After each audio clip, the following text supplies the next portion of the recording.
आज बात करेंगे उत्तर प्रदेश के उस लाचार स्वास्थ्य व्यवस्था के बारे में जो दूसरों को स्ट्रेचर ले जाने से पहले खुद स्ट्रेचर पर आ गई। जी हां, सही सुना आपने।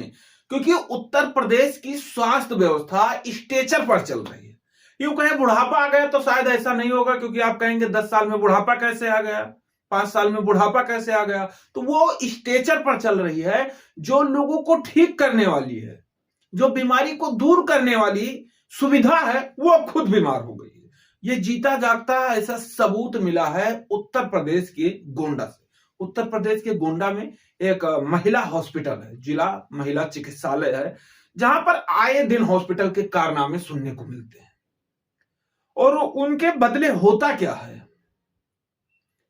कि फिल्मों में जैसे आप देखते हैं और आ करके और कहते हैं सॉरी हम बचा नहीं पाए, सॉरी नो मोर। वही कहानी होता है, उसी तरीके से आकर के और सारी जो कहानी है वो कर दी जाती है। कल एक खबर देखने को मिली, वीडियो आज आया, तो इसीलिए हमने सोचा कि क्यों ना हम आपको वीडियो के माध्यम से कुछ जानकारी दे दें। हो सकता है कि जो स्ट्रेचर पर स्वास्थ्य व्यवस्था है उसे कोई टॉनिक वगैरह वीडियो के माध्यम से ही मिल जाए, वो पी ले टॉनिक तो वो उठ के खड़ी हो जाए। और इस स्वास्थ्य व्यवस्था का जिम्मेदार कौन हो उनके बारे में भी बताएंगे, और उन लाचार नेताओं के बारे में भी बताएंगे जिन्होंने स्वास्थ्य व्यवस्था का बेड़ा गर्क कर रखा है। और लेकिन उससे पहले थोड़ा विस्तार से आपको बता देते हैं गोंडा के उस हॉस्पिटल के बारे में, जिसके कारनामे आए दिन सुर्खियों में रहते हैं। आपने अक्सर नेताओं को देखा होगा कि जो नेता है वो सुर्खियों में आने के लिए उल्टे सीधे बयान दे देते हैं। लेकिन अगर ये कहें कि उन्हीं नेताओं की तरह ये हॉस्पिटल है कि ये आने वाले दिन में 10 दिन, 20 दिन, महीने, 2 महीने में ऐसा कोई कांड कर देता है कि ये न्यूज पेपर का हेडलाइन बन जाता है।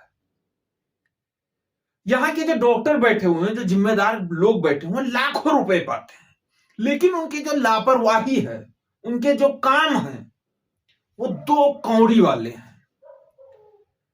और शायद यही हुआ कि एक महिला की डिलीवरी हुई, उसे अंदर ही रखा गया, ऑपरेशन थिएटर में रखा गया। कुछ घंटों के बाद वही बता दिया गया कि सॉरी हम नहीं बचा पाए। अब उसके बाद उनके परिवार के क्या हालात हुए, परिवार किस तरीके से बिखरा, रोया, चिल्लाया, फूटा, वो एक अलग बात है।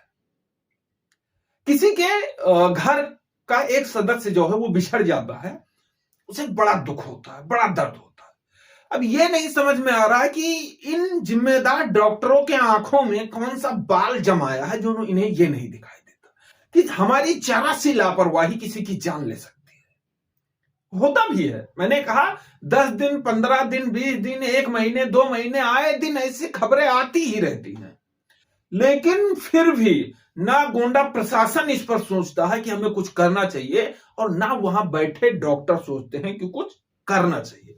अब इन सबके जो मालिक हैं, कर्ता धर्ता, हम उनके बारे में थोड़ा बता देते हैं। कर्ता धर्ता हैं आदरणीय माननीय उप मुख्यमंत्री ब्रजेश पाठक जी साहब। जब नया नया हेल्थ मिनिस्टर बने थे तो साहब कह रहे थे कि हमारा एक्शन अनिल कपूर वाला है, कि एक दिन के लिए जैसे अनिल कपूर मुख्यमंत्री बनता है, एक्शन लेता है, भ्रष्टाचारी है सस्पेंड करो, ये है हटा दो, उसी तरीके से। लेकिन धीरे धीरे धीरे धीरे जैसे गुब्बारे में हवा डालने के बाद अगर उसे रख दो, वो फूटे ना, तो वो धीरे धीरे धीरे धीरे करके खत्म हो जाता है। वही हालात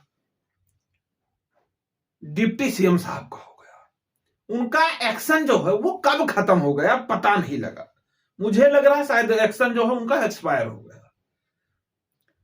गोंडा में जितने विधायक भाजपा के, जितने सांसद भाजपा के, जितने भी जिला पंचायत अध्यक्ष या जो भी जितने भी हैं, अलग अलग क्यों गुनाहों, सब बीजेपी के, यहां तक ग्राम प्रधान तक बीजेपी के। अब उसके बाद हालात ये हैं कि आए दिन ऐसी चीजें होती रहती हैं। कभी प्राइवेट हॉस्पिटल का कोई बलि का बकरा बनाता है किसी को, कभी गवर्नमेंट हॉस्पिटल बलि का बकरा बनाता है। एक सीएमओ को हटाने के लिए 2-3 साल तक कड़ी मशक्कत करनी पड़ी, एड़ियां रगड़नी पड़ी, तब जाकर सीएमओ साहिबा किसी तरीके से चेंज हुई, बदली। साहब नए नए कोई आए हैं और अब देखना यह है कि साहब इस मामले में क्या कुछ करते हैं, क्योंकि जो गोंडा का हॉस्पिटल है, महिला हॉस्पिटल है, इसके हालात बद से बदतर हो गए हैं। यूं कहें कि जैसे खुले में सांड घूमता है, कि ना नाथ है, ना पगहा है, ना कोई दिक्कत है, ना कोई रोकने वाला, बोलोगे मारेगा। वही कहानी हॉस्पिटल का हो गया। कुछ भी कर लो, रिपोर्टिंग करने जाओगे धमकाया जाएगा, एफआईआर करवा दिया जाएगा, सब कुछ हो जाएगा। जैसे करते थे ऐसे करते हैं और ऐसे करते रहेंगे, हॉस्पिटल कह रहा। अब एक बार फिर से उम्मीद नई जगी है कि जो नए साहब आए हुए हैं, सीएमओ साहब, वो क्या करते हैं इस मामले में।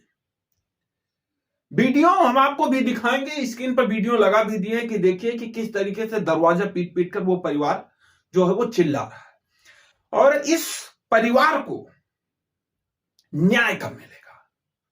क्या डिप्टी सीएम ब्रजेश पाठक जी, आदरणीय माननीय श्री श्री श्री 1000 श्री ब्रजेश पाठक जी इसको न्याय दिलाएंगे, या हमारे जो नए सीएमओ साहब हैं वो न्याय दिलाएंगे, या हमारी जो डीएम साहिबा हैं वो दिलाएंगे, या जिले के जितने अधिकारी हैं कमिश्नर साहब से लेकर, न्याय कौन दिलाएगा?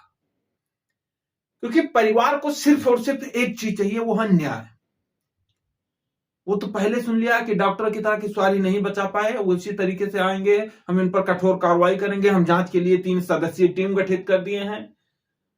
उसके बाद चोर चोर मौसेरे भाई, कहानी खत्म। चलिए, उम्मीद करते हैं वीडियो शायद आपको पसंद आई होगी। अगर पसंद आई हो तो एक शेयर कर दीजिए कि ताकि प्रशासन तक पहुंच जाए। अगर नहीं पसंद आई तो कोई दिक्कत नहीं, अगली वीडियो बनाएंगे फिर पसंद आएगी। क्योंकि जब तक आप नहीं जगेंगे तब तक प्रशासन नहीं जगेगा, जब तक प्रशासन नहीं जगेगा तब तक सरकार नहीं जगेगी, और जब तक सब नहीं जगेंगे तब तक हम सोएंगे नहीं।